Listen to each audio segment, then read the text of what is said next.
과달루페 성모님의 신비스런 성화 이야기. 두 번째로 낙태와 길가에 버려진 메스티소의 과달루페 성모님의 얼굴 이야기입니다.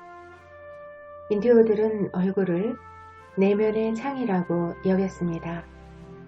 그 사람이 누구인지, 그 사람이 어떤 사람인지, 좋은지 나쁜지 등은 얼굴을 보고 알 수 있었다고 합니다.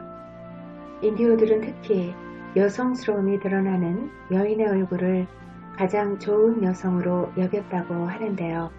바로 과달루페 성모님의 얼굴이 인디오들이 원하는 가장 좋은 여성의 얼굴이었다고 한편으로 전해집니다. 그러면 과달루페 성모님의 얼굴에 대한 메시지를 알아보겠습니다. 성모님의 얼굴은 인디오와 스페인의 혼혈인 메스티소로 16세에서 20세의 젊은 여인의 모습입니다. 인디오의 거무스름한 갈색 피부와 작고 쌍꺼풀이 없는 눈, 스페인인들의 높고 큰 코와 얇고 작은 입술, 그리고 인디오의 검은 머리카락입니다. 또한 성모님의 양볼은 도톰하게 부어오른 임신한 여성을 나타냅니다. 성모님의 머리카락은 가운데에서 가르마를 타고 자연스럽게 늘어뜨리는 묻지 않은 머리카락으로 그 당시 인디오 처녀들의 머리 모양입니다. 결혼한 인디오 여인들은 머리카락을 머리 뒤쪽에서 두 갈래로 묶었습니다. 즉, 성모님의 머리 모양은 성모님께서 동정녀이심을 상징합니다. 성모님께서 발현하신 당시 혼혈인 메스티소는 모두 어린이들 뿐이었습니다. 침략자들의 폭력으로 태어난 메스티소 어린이들은 스페인인들과 인디오들 모두에게 버림을 받았고 아무도 돌봐주는 사람이 없었으며 길에 버려졌습니다. 또한 태어나지 않은 메스티소 태아들은 낙태로 생명을 잃었습니다. 그리고 폭력을 당한 여인들은 자살과 우울증 등으로 모든 것을 잃었습니다. 메스티소 얼굴의 성모님은 바로 버려지고 낙태되는 불쌍한 메스티소 어린이들에게 관심을 갖고 돌보기를 바라시는 뜻을 전해주신 것입니다. 성모님의 간곡한 청원을 받아들인 인디오들은 낙태로 살해되거나 버려져 죽어가던 메스티소 어린이들을 키우고 돌보게 됩니다. 그리하여 현재 멕시코 인구 중에 메스티소가 60% 이상을 차지하게 됩니다. 성모님의 얼굴에서 작은 입술은 엷은 미소를 짓고 계시며 작은 눈은 약간 아래를 내려다보고 계십니다. 인디오들은 마음을 드러내지 않고 수줍음도 많습니다. 그래서 시선과 대화가 직접적이지 않고 누군가의 얼굴을 직접 보는 것을 부적절하다고 여겼다고 합니다. 성모님께서는 그러한 인디오들에게 예의를 갖추어 얼굴을 오른쪽으로 돌려서 응시하십니다. 고개를 숙인 얼굴과 아래를 내려다보시는 눈은 겸손과 연민, 사랑과 자비를, 그리고 성모님이 신이나 여신이 아님을 나타냅니다. 토난친 여신을 비롯하여 아즈텍의 신들은 절대로 고개를 숙이거나 아래를 내려다보지 않습니다. 그들은 큰 눈을 부릅뜬 채 정면을 똑바로 응시하여 공포감과 힘있는 존재를 과시합니다. 토난친 여신은 코아틀리케 여신과 동일시 되기도 합니다. 코아틀리케는 태양신인 위실로 포즈틀리의 어머니로 태양, 달, 별신의 어머니, 우주의 어머니, 대지의 어머니, 모든 존재의 어머니, 생명과 죽음, 행복과 공포, 다산과 풍요 등의 양면성을 가진 여신으로 방울뱀을 다산과 번식의 상징으로 여겼기 때문에 여신의 얼굴은 방울뱀의 머리이고 치마는 몸부림치는 뱀의 덩어리로 짜여졌으며 혐오스러운 거대 조각상은 257cm의 현무암으로 멕시코 국립박물관에 있습니다. 또한 출생과 산육으로 죽은 여성들의 수호자이기도 하였다고 합니다. 인디오들은 태페학에서 여신에 대한 존경과 두려움을 가지며 인신제사를 바칩니다.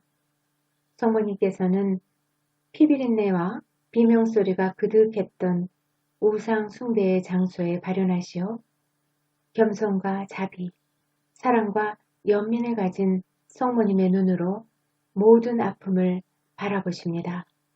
스페인 침략 전에는 공포와 죽음과 전쟁을 부르는 태양신과 여러 신들의 인신제물로 바쳐지기 위하여 나아지고 사육되어 극도의 공포 속에 비명을 지르며 탄제물로 바쳐지던 인디오들을 스페인 침략 후에는 살해, 강간, 낙태, 개인 자살과 집단 자살, 흑사병과 열병 등 전염병으로 인한 죽음, 강제 노동으로 인한 노예생활, 아즈텍 신전의 파괴와 인신제물을 바치지 않아도 매일 떠오르는 태양으로 인하여 신들과 조상들에게 속았음을 깨닫고 누구를 믿어야 할지, 우리는 누구인지 등의 의문 속에서 방황하며 삶의 희망을 잃고 깊은 우울증에 빠진 인디오들을 바라보십니다. 성령의 정배이신 성모님께서는 비둘기 모양의 성령을 얼굴에 나타내 보이십니다. 성모님의 이마 부분을 보시면 가르마가 비둘기의 얼굴과 불이, 좌우 이마와 눈썹을 타고 흐르는 비둘기의 날개, 비둘기 꼬리 부분인 성모님의 코입니다. 모든 은총과 생명의 샘이신 성령은 평화와 온유와 순별과 부드러움 등을 나타내는 비둘기 모양으로 표현됩니다. 또한 비둘기는 아가서 6장 9절에서와 같이 나의 비둘기, 나의 티 없는 여인으로 성모님을 묘사합니다. 루카복음 4장 18절에서는 주님의 영인 성령께서 가난한 이들과 포로들과 소경들과 억눌린 이들에게 기쁜 소식과 해방을 선포하시며 치유와 회복의 은총을 선물로 주십니다. 마테오복음 1장 18절에서 23절에서는 동정녀이신 성모님께서 성령으로 잉태하시어 하느님이시고 사람이신 임마누엘 예수 그리스도를 낳으신 내용이 나옵니다. 성모님의 이마를 가득 채운 비둘기 성령은 성모님의 티 없으신 순결, 동정녀, 곧 태어나실 아기 예수님의 성령에 의한 잉태, 복음과 해방의 선포, 스페인과 인디오들에게 화해와 평화 등을 상징합니다. 과달루페 성모님의 성화 속에 숨어 계신 보호자이며 협조자이신 파라클리토 성령은 예수님과 성모님의 동반자로 함께 계시며 성전이 있으면 신과 함께 사는 것이고 그곳이 없으면 살 수가 없다고 믿었던 인디오들을 거룩히 인도하고 믿음을 북돋아 주시며 하느님을 사랑하고 이웃을 사랑할 수 있도록 은밀한 도우심으로 인디오들의 신앙을 완성시켜 주십니다. 멕시코 인디오들은 조상 대대로 신은 오직 한 분이고 생명을 베푸는 생명의 주인이며 스스로 생긴 미지의 신이며 멀리서 살기에 만나기 어렵다는 알지 못하는 신에 대한 깨달음이 있었습니다. 그리하여 현인인 텍스코코 왕인 넷잘후알코요틀은 알지 못하는 신에게 크고 화려한 성전을 세웠고요. 이 신이 모든 것 위에 계신 지극히 높으시고 모든 것을 초월하는 신임을 선포하였습니다. 성화 속에 숨어 계신 비둘기 모양의 성령은 인디오들에게 미지에 알지 못하는 신이 바로 성부, 성자, 성령이심을 깨닫게 해주십니다. 그리하여 과달루페 성모님께서 발현하신 후 8년 만에 900만 명이 세례를 받는 놀라운 기적이 일어납니다. 900만 명은 그 당시 멕시코 인디오들의 인구수와 비슷하다고 전해집니다. 즉, 거의 모든 인디오들이 세례를 받았다는 뜻이겠죠. 과달루페 성모님의 성화는 살아있다고 저는 생각합니다. 그러기에 빠르고 즉각적으로 수를 셀 수 없는 많은 기적의 은총들이 전 세계에서 지금까지 베풀어지고 있습니다. 1531년 12월 9일 토요일 이른 새벽, 과달루페 성모님의 첫 번째 발현 메시지에서 숭고한 뜻을 드러내십니다.